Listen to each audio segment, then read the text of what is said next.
voz de los protagonistas. Contacto telefónico.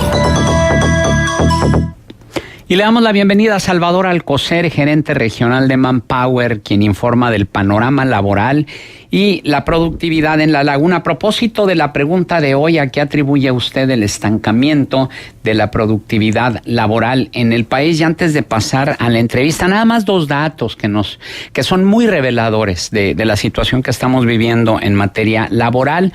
Ambos se publican en el portal de Sin Embargo. Esta nota de Daniela Barragán, que dice que México daba a Raquel Hurtado Ortiz, doctorada, 90 pesos por clase. Hoy, en París, es miembro del Instituto Pasteur. También esta otra nota en la que señala que en lo que va del sexenio del presidente Enrique Peña Nieto, los empleos con los mayores ingresos se contrajeron a 5.86%, casi la mitad de lo que se tenía en 2005, cuando representaba cerca del 11.4%. Hoy es el 5.8% del mercado laboral. Esto de acuerdo con un análisis de la calificadora de crédito HR Ratings. Es decir, que los empleos mejor pagados van a la baja, los empleos mal pagados van a la alza, y quienes ganan menos de 3 salarios mínimos, bueno, pues han ido incrementándose. Salvador, un gusto saludarte, muy buenos días. Hola, ¿qué tal? Muy buenos días a todos. Para informar al auditorio del panorama laboral y productivo en La Laguna, ¿cuál es el análisis que hace Manpower? Sobre todo, ahora que salió para este próximo trimestre la encuesta de expectativas, podemos visualizar precisamente un tema de luces y contrastes en el panorama nacional, regional y urbano. ¿A qué me refiero con esto? A que pareciera que el indicador nacional no ha tenido una movilidad. Prácticamente podemos avanzar desde un periodo de un año. El indicador nacional para la generación de empleo se sigue manteniendo en una estabilidad o en una variabilidad entre el 12 y el 11%. Para la generación de empleo trimestre con trimestre. Entonces, eso habla de, a pesar de que fue una tendencia positiva, es una tendencia moderadamente optimista o moderadamente ya como de costumbre. Esto hace que verdaderamente veas o voltees a ver cuáles son las regiones más productivas del país y en qué se está basando precisamente este factor, ¿no? ¿Qué sectores están teniendo más crecimiento? Creo que en este contraste de lo que pasa a nivel nacional, lo que nos muestra la región a lo que pertenecemos para este segundo trimestre es que la región norte, que ubica los estados de Chihuahua, Zacatecas, Durango y Coahuila, es la que va a ser punta, por así decirlo, para la generación de empleos durante este próximo trimestre que se avecina. Parte de este crecimiento es la región número 1 optimista, pero sin embargo tampoco el número es un punto de lanza, ¿no? Porque estamos hablando de un 14%. Es decir, es la región con más tendencia a empleo, mas sin embargo supera la tendencia nacional solamente por un 2%. ¿Qué nos deja ver los sectores productivos en esta parte de crecimiento? Bueno, que los sectores que mayor impulso van a traer precisamente a esta parte es el de comunicaciones y transportes. Tendríamos que aislar también la base de que se atraviesa un periodo que podemos considerar como temporalidad. Es la parte donde empieza la parte de vacaciones y se empieza a mover también mucho empleo temporal, tanto en el área de transporte, pero también aquí tiene una variabilidad en ese sector, en el sector de la construcción. Es decir, está reportando también por ampliaciones tanto de obras públicas como de obras privadas, que va a ser uno de los sectores que más contrataciones va a tener. De ahí podemos ubicar con un 14% los sectores de minería y extracción, así como comercio, que vienen siendo los segundos sectores que van a tener mayor empleabilidad o mayor por ahí volumen de contratación.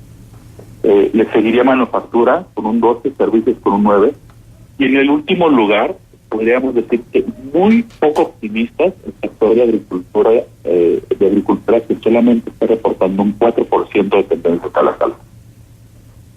La tendencia estatal lo que nos deja ver es que Coahuila está conservando como estado esa por así decirlo, esa variabilidad que tiene la regional por arriba del sector nacional, que es un 14%.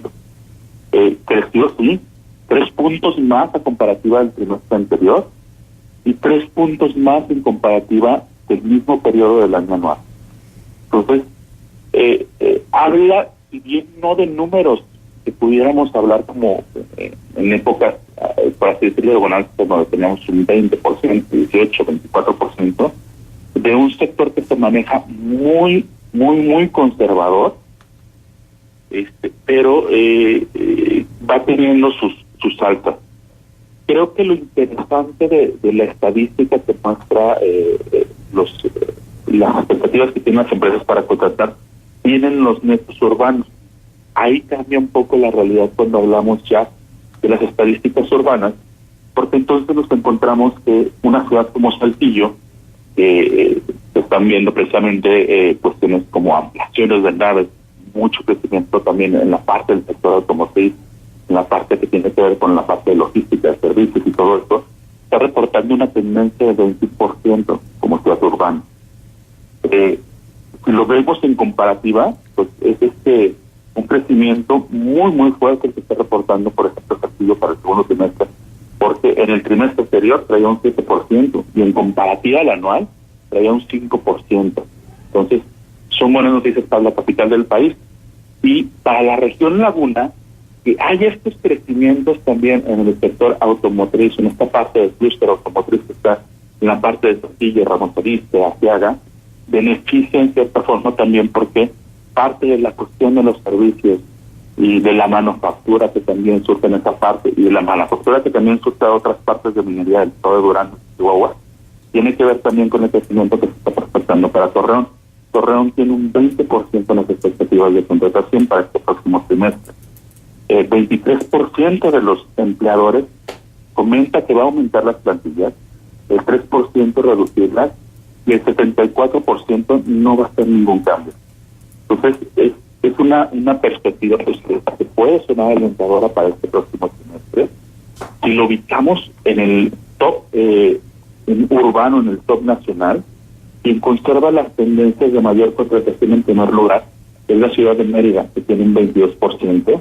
De ahí le sigue Saltillo con un 21% y Torreón con un 20%.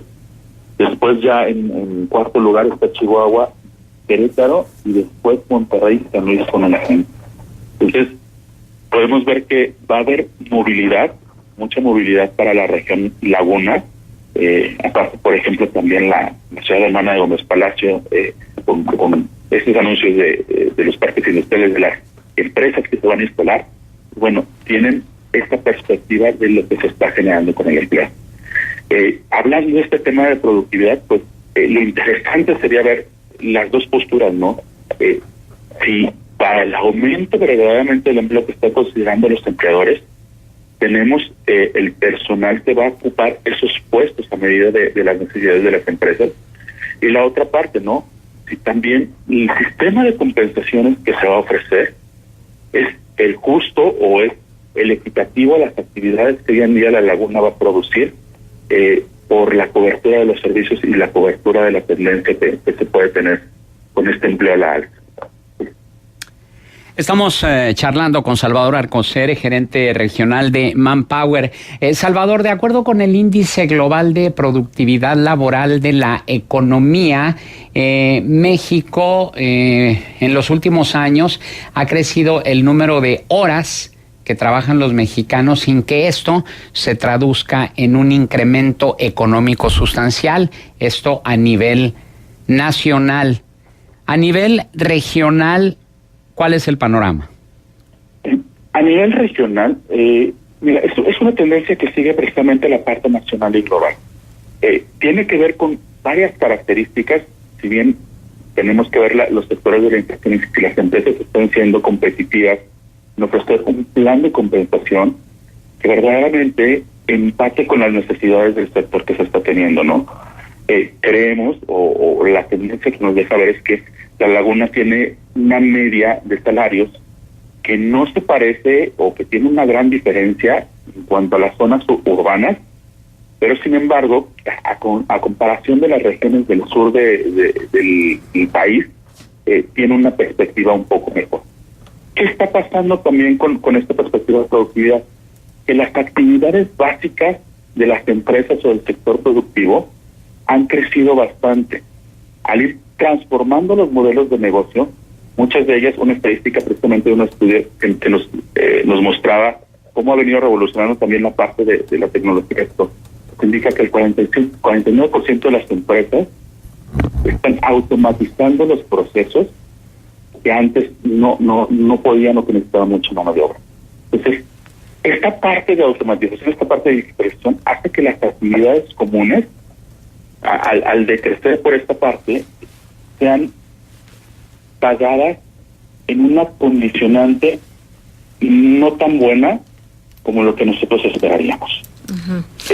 A lo que me refiero es que al crecer estas actividades, al crecer esta parte productiva de habilidades básicas, un ensamble, una cuestión administrativa muy básica, ha hecho que este boom, estas actividades básicas, crezca la mayoría de las personas que las sepa hacer, y entonces en este plano de oferta-demanda, el salario pues, evidentemente tiende a bajar mucho.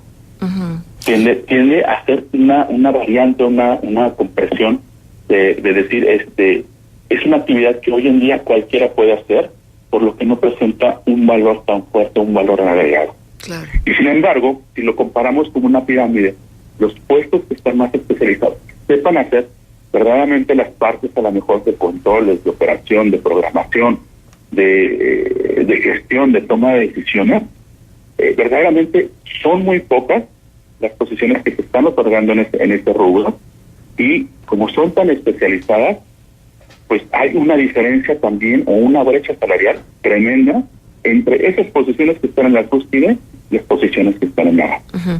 Lo interesante sería precisamente en el entorno de la laguna verificar si la parte productiva hoy en día corresponde a la necesidad que están teniendo. Podemos perder el foco en decir, hay una práctica que de repente se utiliza, es decir, en un estudio de mercado, puedes diferenciar que todas las empresas y dicen, estamos en el común y estamos pagando lo que está pagando el mercado. Mas, sin embargo, que estés pagando lo que está en el mercado no significa que satisfaga las necesidades básicas de cualquier empleado o de cualquier trabajador.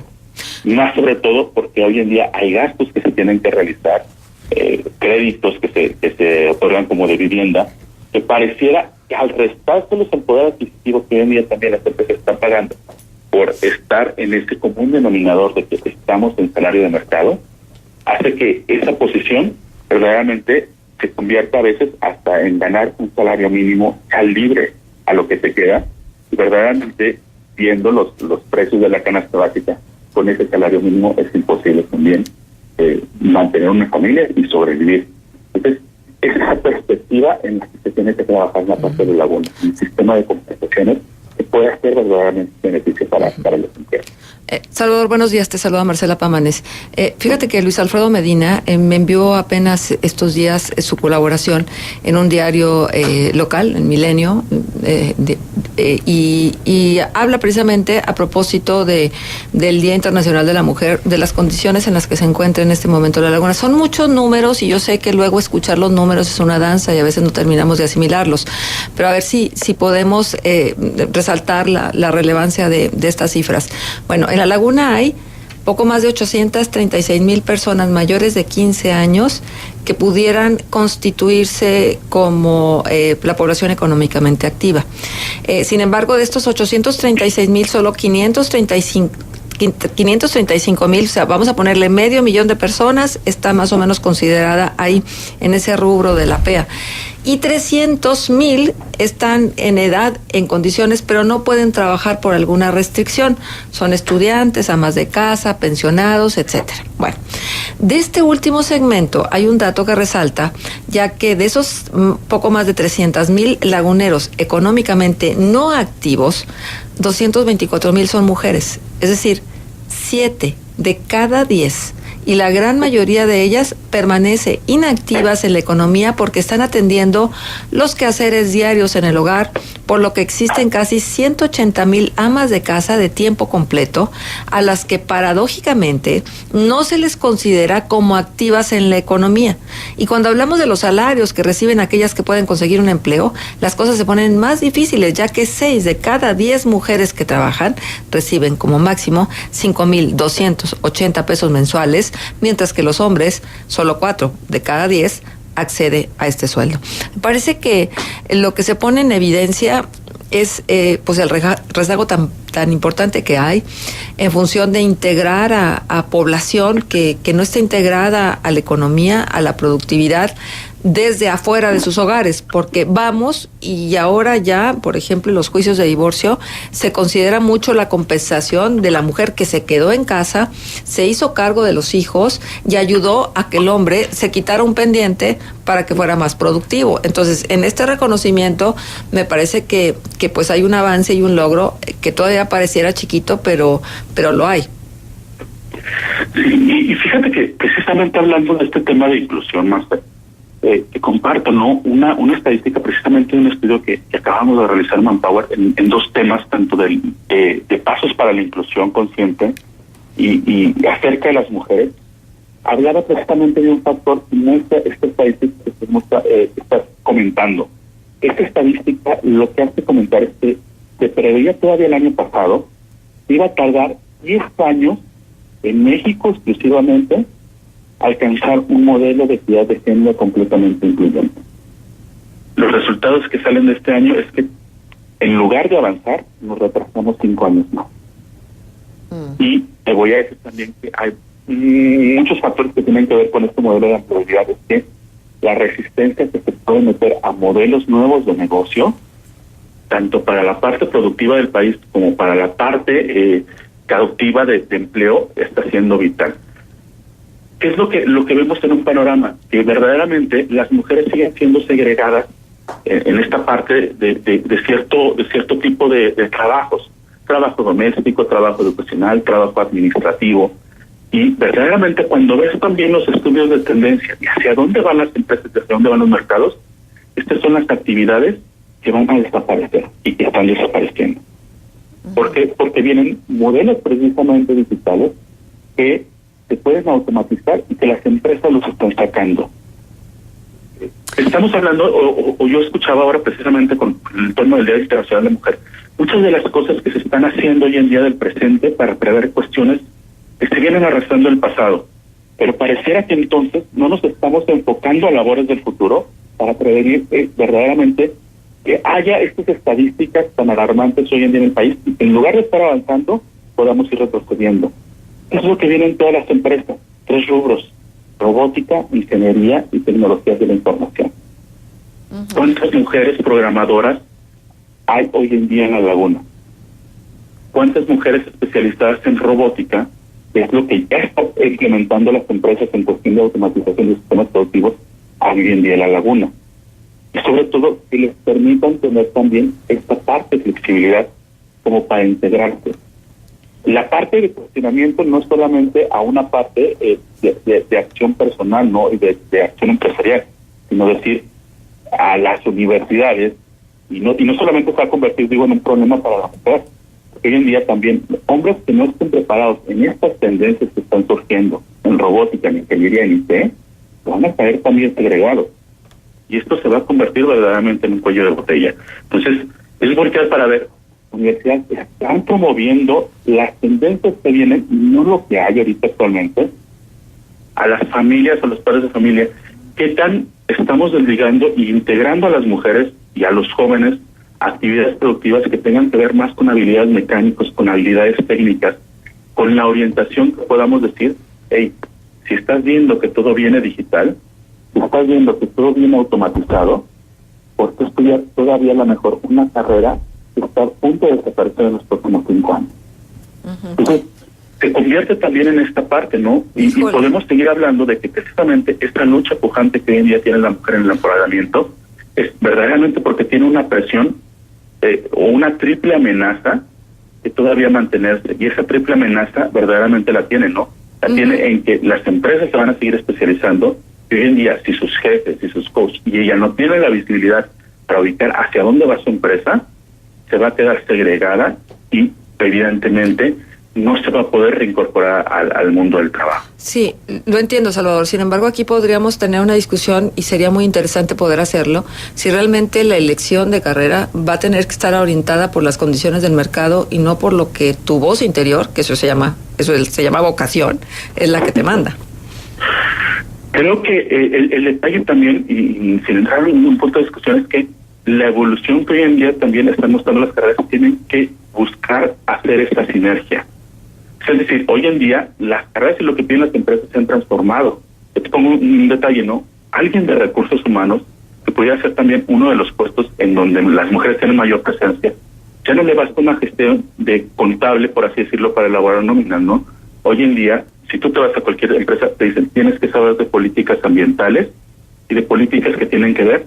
Entonces, te tienen que incluir en el plan de trabajo cuestiones o partes del programa que tienen que ver con la parte biológica, con la parte química, y eso significa que entonces una ingeniería, que hoy se llamaba ambiental, se tiene que integrar o hacer este sándwich de esta adaptación en la parte de recursos humanos que nadie la tiene. Entonces, se convierte en cómo estamos adaptando esas carreras a lo que viene del futuro y hacerlo más competitivo, ¿no? La parte de decir, oye, ingeniería civil, arquitectura, tiene mucho las cuestiones de implementación de energías renovables, de cuestiones ambientales, de cómo orientarlas verdaderamente a hacer viviendas más sustentables con el ambiente.